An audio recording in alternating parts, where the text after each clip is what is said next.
friends.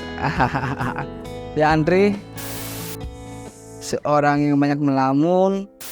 Sebenarnya jika Tuhan tak ada itu kita mengingatkan saja ya saya sebenarnya pada Dedek itu mengingatkan bahwa bukan maksud Tuhan tak ada, Tuhan itu ada.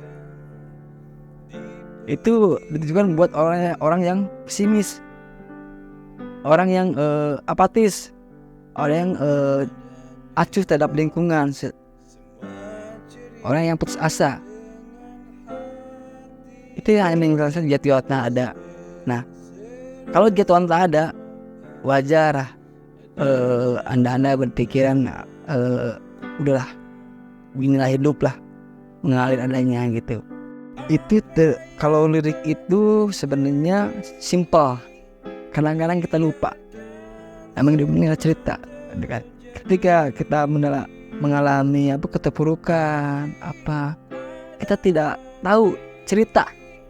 Cerita itu ada sedihnya, ada keterpurukannya, dan semua ada masanya. Dan itu cerita tidak ada yang tahu, karena skenario itu adalah dari Tuhan. Makanya jika Tuhan tak ada, tidak akan ada cerita. Ada orang yang, kenapa sih gue seperti ini? Kenapa sih gue seperti ini? Gue pengen pilih jalan yang lain. Jalani saja, kita nggak akan tahu apa yang akan terjadi esok. Sebenarnya jika Tuhan tak ada itu, kalau orang-orang yang emang tidak bertuhan, ya mungkin yang dilakukan sama dia itu sebenarnya hasil dia. Pada itu ada skenario. Itu jika Tuhan tadi itu ya kebalikan sebenarnya, buat mengingatkan orang-orang bahwa Tuhan itu ada. Kalau berpikir jika Tuhan tak ada, kita siap mati sekarang juga, siap suicide gitu kan. Kurt Cobain dia berpikiran Tuhan itu tak ada, kan? Saya yakin ke sana. Dan dia tidak mau menjalani cerita dia, menjalankan cerita gitu. Cukup gue enak sampai di sini. Banyak lah, itu sering mendengar semua orang, tapi kita kadang-kadang selalu lupa itu. Makanya Erik ini kembali ingin menguatkan kembali, sebenarnya ini bukan buat kesedihan, hanya mengingatkan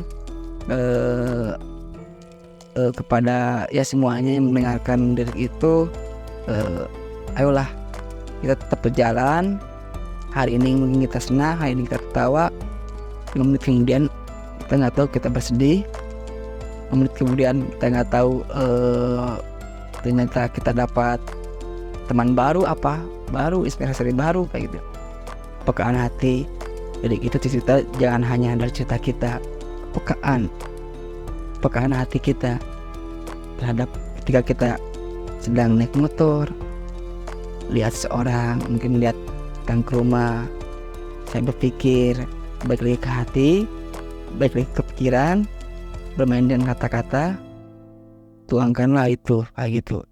Kita nggak tahu apakah yang dia mungkin dia nggak punya duit kah, dia punya banyak utang kah, apakah dia pingin nikah lagi kan, nggak tahu kan. Akhirnya kepekaan hati itu saya tuangkan dalam tulisan. Sebenarnya dari kita hanya permainan kata-kata, baca, didengarkan dulu, setelah itu mungkin mereka dirasakan sama masing-masing orang, mungkin bisa mengartikannya berbeda-beda tergantung situasi dari orang itu. Ketika kita menunjukkan cinta kepada Tuhan, mungkin lirik itu ketika yang mendengarkannya dia sudah jatuh cinta, diartikan buat kekasihnya. Sebenarnya kayak gitu sih. Ininya lirik itu tercipta dari kepekaan hati kita.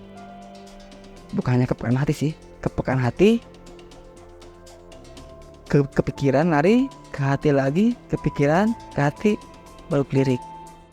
Jika tak ada cinta di hatimu, Itu kan itu salah satu bentuk kepekaan, ya kan? Ketika saya melihat itu sebenarnya bukan buat dia, itu bukan buat kekasihnya apa, dia kehilangan seorang ibu kayak gitu kan. Dia nggak ada ibu di sampingnya, maksud dalam artian dia ala ngekos kayak gitu, sedih gitu kan. Masak indomie sendiri, semua nggak ada yang masakin. Saya itu membuatnya ngelihatnya anak kos sebenarnya, dia tuh ngelamun gitu kan. Anak kos dia pingin sarapan, nggak ada yang buatin kayak gitu kan. Dia bercerita, andai kan ada ibu saya di sini, mungkin ibu saya pasti apapun itu, bikin nasi goreng, bikin nasi yang udah agak bau, bikin nasi goreng itu mungkin ibu saya akan buatkan itu buat sarapan. Itu berarti dia tuh mengungkapkan cinta.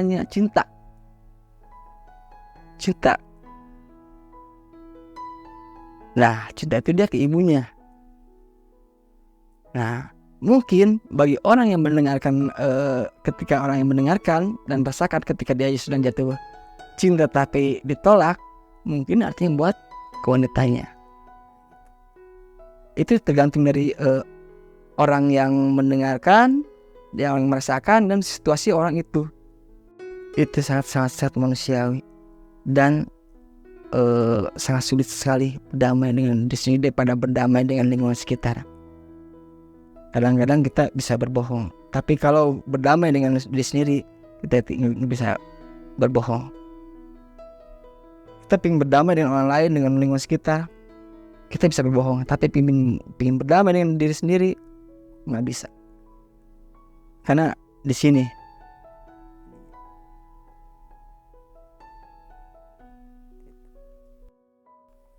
ada keseimbangan antara lirik dan komposisi musik. Lagu yang enak itu harus ada keseimbangan antara aransemen musik yang buat dengan liriknya. Meskipun misalnya liriknya sedih, jadi sedih, tapi dia belum pernah mengalami kesedihan yang paling sedih yang ada di lirik itu. Saya yakin itu message-nya nggak akan nyampe ke hati yang mendengarkan. Mungkin nyampainya sampai ke telinga. Keterpurukan itu adalah awal dari kebangkitan. Udah, kamu saya ketika keterpurukan, berarti sebentar lagi Anda akan mengalami kebangkitan. Dan kita jangan bersenang-senang ketika kita sedang di atas, kita sedang bangkit. Berarti Anda harus siap-siap untuk mengalami keterpurukan. Ya dong, kembali lagi ke lirik lagu Jika Tuhan Tak Ada. Cerita nggak mungkin terus ngeplet bahagia, nggak ada. Terpuruk, bahagia, apapun itu adalah udah ada skenario-nya. Dan ini adalah keterpurukan. Apa sih keterpurukan itu? Kalau menurut saya, keterpurukan itu adalah titik awal Anda akan mengalami kebangkitan. Anda nggak akan bangkit kalau Anda puruk. Anda akan berasa di zona nyaman dan keluarlah dari zona. Nah, ya kan? Sekarang musim tuh dari zona nyaman, ya kan? Bahagia itu ketika kita bangun tidur. Itu kebahagiaan pertama. Bahagia bangun tidur. Bangun tidur itu hal sesuatu yang membahagiakan kalau buat saya pribadi. Entah kalau menurut orang-orang, ya kan? Bahagia itu adalah ketika kita bisa bangun dari tidur. Jalanin. Lu mau nangis, jalanin aja. Lu nangis aja. Lu lagi bahagia, tawa-tawa, jalani aja.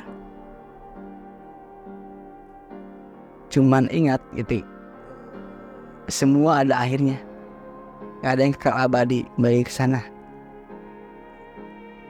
Saya nggak tahu nih, pas lagi ngobrol gini, tiba-tiba lagi bahagia nih, saya lagi bahagia diwawancara sama Om Ijal nih. Tiba-tiba saya dapat pesan, Om, ada berita duka, apa, kucing meninggal tuh. Itu kan istilahnya ya, kan taraf kesedihan, kebahagiaan itu kadar kebahagiaan kadarnya. Dan manusia untuk menakar kebahagiaan itu nggak akan ada habisnya. Tapi untuk menakar kesedihan, manusia punya takarannya. Kalau ini pun saya, kadang-kadang manusia bahagia itu punya takaran dia. Kalau tapi kesedihan dia merasa sedih banget gitu. Ada takarannya gitu. Maksimal gitu sedihnya. Tapi kalau bahagia, bahagianya cuma setengah nih, gue nggak bahagia apa. Tapi kalau kesedihan, kadang-kadang manusia untuk menilai kesedihan itu nggak ada takarannya. Tapi kalau bahagia dia selalu menakar. Main lagi ketika sedih, kenapa situasi seperti ini? Pasti baiknya ke sana. Gitu. Bahagia dan sedih itu ya bedanya ada di hati kita lah, misalnya kembali ke hati kita. Ketika lu bisa tulis apapun itu meskipun itu kata-kata standar apapun, istilah tuangkanlah dengan tulisan. Mungkin kita nggak bisa menulis merangkai kata-kata yang indah apa, tapi ketika kita menulis itu dengan hati, pikiran, saya balik tadi kamu itu hati, pikiran, balik ke hati, ke pikiran, pena. Sekian, saya Andri, satu aja pesan saya. Ingat Tuhan, jangan pernah berpikir jika Tuhan tak ada. Apa yang telah